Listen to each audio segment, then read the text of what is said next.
गाजियाबाद के murder case में क्या अपडेट है सर? 26 जुलाई को हमारे यहाँ पे एक इंफॉर्मेशन आई थी कि एक रोज़ाबाग में मारामारी का प्रकार हुआ है।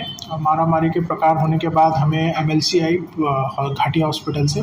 उसके बेसिस पे हमने जाके जब चेक किया तो हमें ऐसा पता चला कि जो जिसके साथ मारामारी हुई थी उस व्यक्ति की मृत्यु हो चुकी है। उसके बाद हमने वहाँ पे जाके अपनी टीम्स बना के जितने भी एक्यूज्ड थे उन सबको अरेस्ट किया। मेजॉरिटी एक्यूज हमारे अरेस्ट हो चुके हैं। मेरी सबसे ये एक रिक्वेस्ट रहेगी कि इस इन्वेस्टिगेशन में आपके पास कुछ भी मालूमात हो, फॉर एग्जांपल विटनेस स्टेटमेंट्स या फिर सीसीटीवी फुटेजेस या फिर और कोई पुरावे हो तो वो पुलिस को दीजिए। हम उसको इन्वेस्टिगेशन में लगा के आरोपियों के ऊपर कड़क से कड़क कार्रवाई शिक्षा होगी इसकी हम खातिरी करेंगे। क्या वजह है सर हर बार जो है 8 दिन 15 दिन कुछ शहर में मर्डर हो रहे हैं, तो पुलिस की कहीं पेट्रोलिंग वगैरह कम नजर आ रही है तो? मैंने इसका स्टडी किया है। इस साल जोन 1 में जो भी मर्डर्स हुए हैं उसमें से 80% मर्डर्स लव अफेयर्स के हैं, जो कि एक पर्सनल रीज़न होता है। पब्लिकली जो मारामारी होती है जिसमें क्रिमिनल्स एक दूसरे को मार रहे हैं, ऐसे जो हमारे 20% मर्डर्स है उसका भी मैंने स्टडी किया। उसमें मुझे पता चला है कि जो मारामारी होती है उसकी जो इनिशियल झगड़ा होता है उसकी तुरंत मालूमात पुलिस को नहीं दी जाती है। अगर वो दी जाती तो हम उसमें एनसी दाखिल करके उनको प्रिवेंटिव चैप्टर केसेस करते, लेकिन ऐसे नहीं होने के कारण बहुत ज़्यादा कुछ केसेस में जो इंसिडेंट है वो मर्डर में तब्दील हो जाते हैं। सर ऐसा लगता है कि शहर में गुंडागर्दी बढ़ती जा रही है? आप लोग इसके लिए अगर आप देखेंगे इस साल हमारे 307 के जो केसेस है जिसे हम अटेम्प्ट टू मर्डर बोलते हैं उसमें 92% कमी आई है।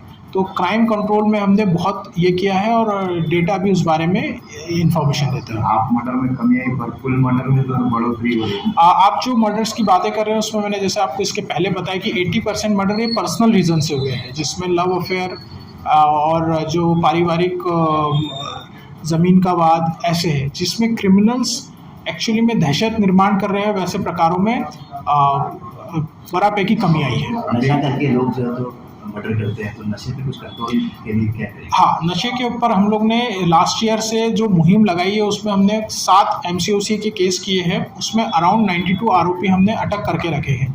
इन मेजर आरोपियों को अरेस्ट करने के कारण शहर में जो आवागमन होता था ड्रग्स का वो बहुत हद तक कम हुआ है।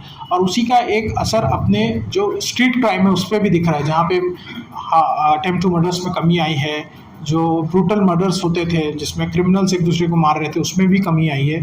तो कड़क कार्रवाई हमारी इंक्लूडिंग MCOC है जो हमने लगाया है क्रिमिनल्स के ऊपर, उसका फ़र्क हमें इस साल देखने को मिल रहा है। सर आम शहरवासियों ने इसके बारे में क्या जिम्मेदारी निभाना चाहिए?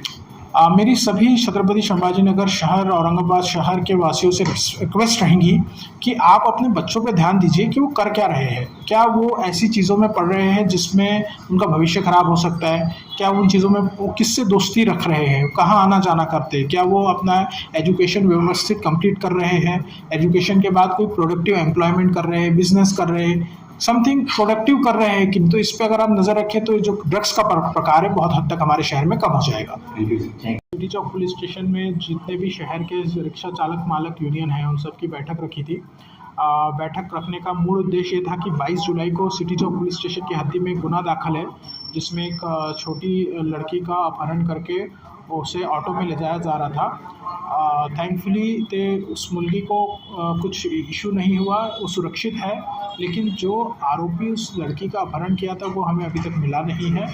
हमें उसकी सब वीडियो फुटेज वगैरह मिल चुकी है। हम उसके आइडेंटिफिकेशन के लिए अपने रिक्शा चालक मालक जो बांधव हैं उन सब से रिक्वेस्ट किया है कि अपना नेटवर्क का यूज़ करके उस आरोपी को पकड़ने में हमारी मदद करें। आए दिन देखने में आता है रिक्शा चालकों की ये पैसेंजरों को सताने की जो आदत है ये कंटिन्यू चल रही है, तो इस पर कहीं ना कहीं रोक लगने के लिए कुछ मुहिम वगैरह? आज मेरी बैठक के दौरान मैंने सभी रिक्शा चालक मालक से विनंती की है कि आप एक चीज़ से स्टार्ट कीजिए, आप सभी यूनिफॉर्म पहन के गाड़ी चलाइए। अगर आप यूनिफॉर्म पहन के गाड़ी चला रहे हैं तो हमें समझ आता है कि कौन ऑटो चालक है और कौन चालक के नाम पे गाड़ी चला रहा है। तो उनके ऊपर जो सिविल ड्रेस में रहते हैं उन पे हम कार्रवाई कर सकते हैं। उसी के साथ जो पैसेंजर्स होते हैं उनको भी ज़्यादा ट्रस्ट आता है अगर कोई यूनिफॉर्म पहन के ऑटो चला रहा है। तो मुझे भरोसा है कि जो हमारे चालक मालक भाव बंधु है सिटी के, तो मेरी रिक्वेस्ट का पालन करेंगे। जो नशा करके जो रिक्शा चला रहे हैं उनको कैसे आइडेंटिफाई करें, उनके ऊपर क्या करें? जैसे कि आपको इनके बारे में इन्फॉर्मेशन मिलते हैं, आपको तुरंत पुलिस स्टेशन में जाके इसकी मालूमात देनी चाहिए। हम उनके ऊपर तुरंत गुनाह दाखिल करके कायदेशीर कार्रवाई करेंगे। जनता से क्या बात है? मेरी जनता से सबसे रिक्वेस्ट रहेगी, जो भी हम डिटेल्स आपको शेयर कर रहे हैं उस एक्यूज़ के बारे में जिनको हमें अटक करना है, आप उसके बारे में कुछ भी इन्फॉर्मेशन मिलती है तो तब जल्दी से जल्द पुलिस को दीजिए। हम आरोपी को अरेस्ट करने में आपका सहकार्य चाहते हैं।